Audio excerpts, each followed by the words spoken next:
Olá pessoal, sejam muito bem-vindos de volta ao meu canal. E para você que chegou nesse vídeo de paraquedas e não me conhece, eu sou a Adrissa e atualmente estou cursando o quinto período da Faculdade de Medicina. E nesse vídeo vai ser o nosso primeiro medvlog do canal, em que eu vou falar como está sendo a minha experiência no ambulatório de clínica médica. Mas antes disso, vamos para a vinheta.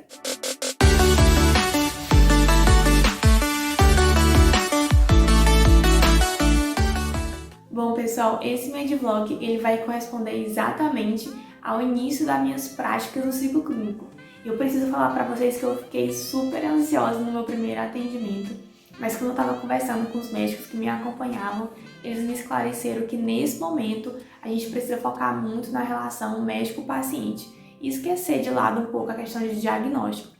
É para você realmente treinar a sua escuta qualificada, entender o porquê que aquele paciente foi te consultar, se é um problema realmente de saúde ou se ele queria apenas um desabafo e ter aquela proximidade, criar um vínculo com o paciente. Então, nesse momento, a primeira coisa que a gente precisa saber é que nós estamos lidando com a rede pública de saúde, que é com o SUS. Então, a maior parte dos pacientes vão ser pessoas de baixa renda e pessoas também com nível de escolaridade mais baixo. Então é para a gente sempre manter uma linguagem acessível com o paciente e também fazer perguntas muito mais claras para a gente ter aquela resposta esperada, né? Que corresponde a uma resposta para a nossa pergunta. Um exemplo clássico é quando você pergunta se o paciente tem uma hipertensão e ele fala que não, mas quando você pergunta se ele tem pressão alta, aí ele fala, eu tenho pressão alta, eu uso tal medicamento. Então é para a gente ter essa linguagem mais acessível, mais simples, para a gente conseguir obter os nossos resultados e prescrever no protocolo, fazer a nossa anamnese mais bem feita. Então, além da gente ter que lidar com pessoas de baixa renda, com baixa escolaridade, a gente também precisa ter em mente a questão do acolhimento com o paciente e também com a escuta qualificada. É você tratar o paciente bem, fazer ele se sentir confortável de abrir com você problemas pessoais, de falar todo o problema dele, seja físico, mental, que levou ele até a consulta com você e também deixar o paciente falar e você apenas escutar, porque você está ali para investigar a vida dele. Então você deixa o paciente falar, não interrompe, porque às vezes ele vai soltar algumas informações muito relevantes que você no início pode até pensar que não são, mas quando você pesquisa todo o contexto, ele vai ser influenciado em alguma conduta. Já que eu expliquei para vocês a questão do acolhimento, da escuta qualificada, da baixa renda e também da baixa escolaridade, né? Vou falar para vocês como que foi o primeiro paciente desse atendimento no ambulatório de clínica médica. Esse paciente era um sexo masculino e ele chegou lá com quadro de obesidade e querendo um encaminhamento para uma cirurgia bariátrica. No entanto, ele não está sendo apto para fazer a cirurgia ainda porque ele tem diabetes e hipertensão descompensada. Então, a nossa função lá nesse ambulatório foi tentar controlar o diabetes dele e a hipertensão para depois conseguir encaminhar ele para a cirurgia bariátrica. E aí o que acontece que no momento que a gente estava fazendo a conduta do paciente, trocando o medicamento, explicando os novos hábitos que ele precisava ter, ele relatou para a gente que ele tinha apenas R$ 200 mensais para ele e para a esposa dele, e também que ele estava com as condições de moradias muito péssimas, né, tendo em risco a casa dele desabar, e que ele não conseguiria, por exemplo, comprar muitos remédios para hipertensão e para diabetes, também não conseguia comprar alimentos mais saudáveis, verduras, essas coisas, e às vezes até faltava na casa dele, e nós ficamos realmente assim numa situação de impotência. E às vezes nessas situações é o médico que tem que se adequar à realidade do paciente e não o paciente à nossa realidade. Então a gente precisa encontrar formas para fazer com que aquele paciente saia da consulta com realmente uma conduta eficaz. E aí a melhor solução que nós poderíamos encontrar seria fornecer os medicamentos que o setor público fornece, né, medicamentos de hipertensão, de diabetes e também algumas medidas, né, dentro da casa da pessoa para ela conseguir ter uma alimentação mais saudável, ter uns hábitos de vida mais saudáveis, como por exemplo fazer as caminhadas, que você não precisa gastar para ir fazer uma academia ou então um pilates. E também a questão de você fazer plantações, fazer hortas na sua casa, para poder comer esses alimentos mais saudáveis. Já o segundo paciente do ambulatório de clínica médica também foi um paciente do sexo masculino, mas nesse caso esse paciente foi acompanhado da esposa. E aconteceu até uma situação um pouco quanto engraçada, que quando você perguntava, dados do paciente, por que o paciente estava na consulta, ele respondia uma coisa e a esposa dele respondia outra. Então, nesse caso, eu fiquei um pouco indecisa do que relatar, se era o que a esposa dele me dizia ou se era o que ele dizia. E conversando com a preceptora, ela me explicou que a gente realmente tem que sentir quais deles dois estão falando a verdade, se é o paciente ou se é realmente o acompanhante. E nesse caso, muitas vezes a gente precisa realmente interromper o acompanhante, porque a consulta ela tem que ser focada no paciente. Então, se o paciente se sentir intimidado, estimula ele a falar, pergunta novamente para saber se realmente aquela informação está correta, se é isso que ele quer dizer, porque às vezes isso pode mudar realmente toda a sua forma de pensar.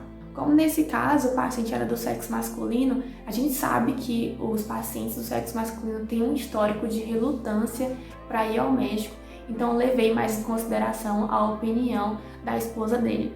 Mas ao mesmo tempo eu também tentava conversar com o paciente, perguntar de novo para ele qual era o problema dele, como que ele sentia isso, o que é que ele estava incomodando ele, E aí eu consegui fazer uma mistura dos dois relatos, tanto do que ele me dizia quanto do que a esposa dele me dizia. E aí no final deu tudo certo, a gente conseguiu avaliar direitinho e ele estava com quadro de inflamação do nervo ciático, estava sentindo dor no quadril, que irradiava para a perna, e também ele estava com quadro de colesterol alto e queria fazer um check-up anual de como estava a saúde dele. E o último caso do ambulatório de clínica médica foi uma paciente do sexo feminino que tinha obesidade e recentemente teve um quadro de trombose venosa profunda. Além disso, eu percebi também uma característica nesse atendimento, que ela tinha uma certa relutância de me fornecer informações. Então eu fazia uma pergunta para ela e a resposta dela era mais objetiva. Ao contrário de outras pessoas que a gente faz pergunta e fala toda a vida, fala de coisas que às vezes nem é importante. E essas pessoas às vezes são as melhores para você realmente extrair as informações. A sorte nesse atendimento foi que ela foi com a acompanhante e essa acompanhante conseguiu me esclarecer mais coisas, mais informações sobre o quadro clínico da paciente. E outra característica também foi que como essa paciente ela tinha um quadro de obesidade, ela não conseguia se deitar na maca para eu fazer os exames físicos. E no caso dela, como ela tinha trombose, muitos dos exames físicos para a trombose são feitos quando o paciente está deitado. Mas a gente também pode fazer nesse modo alternativo com o paciente sentado. E aí, a médica me esclareceu como é que funcionava e a gente conseguiu também fazer toda a conduta dela.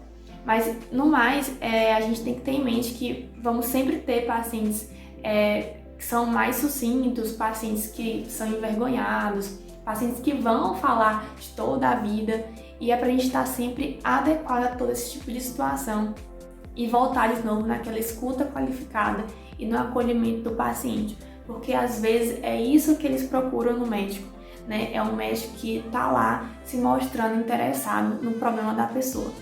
E por isso faz com que você seja um bom profissional, não apenas aquele profissional de diagnóstico. Óbvio que também importa, mas para o SUS, essa parte de acolhimento, de escuta, ela é muito realmente relevante. E não só para o SUS, para toda a sua vida de médico, você precisa realmente ter empatia com a dor do outro, com o sofrimento do outro, para você conseguir resolver e participar de forma ativa no todo o processo de saúde e doença do seu paciente. Bom, pessoal, a respeito dos materiais que eu levo para o ambulatório de clínica médica, são materiais mais simples e também coisa pouca, que é a caneta, um caderninho pequeno para fazer anotações de caso clínico, de medicamento, dosagem e também de termos técnicos que é bom para você anotar e ir fixando. Além disso, um carimbo de estudante, No carimbo tem o meu nome completo, a minha formação, que no caso ainda é estudante, acadêmico de medicina, a faculdade e o número de matrícula, o jaleco e o esteto. E a questão do esteto, cabe uma ressalva aqui, que é sempre para você procurar ao escutar o paciente. Por mais que nessas consultas de SUS os médicos tendem a fazer mais rápido, por questão de demanda, e a gente não consegue fazer toda aquela anamnese, o exame físico completo, é sempre bom você fazer a ausculta de pacientes até normais, porque você consegue aprender qual som é normal e qual que não é. E quando você tem em mente sempre qual som é normal, quando você achar um que é patológico, você vai saber que aquilo ali não está normal.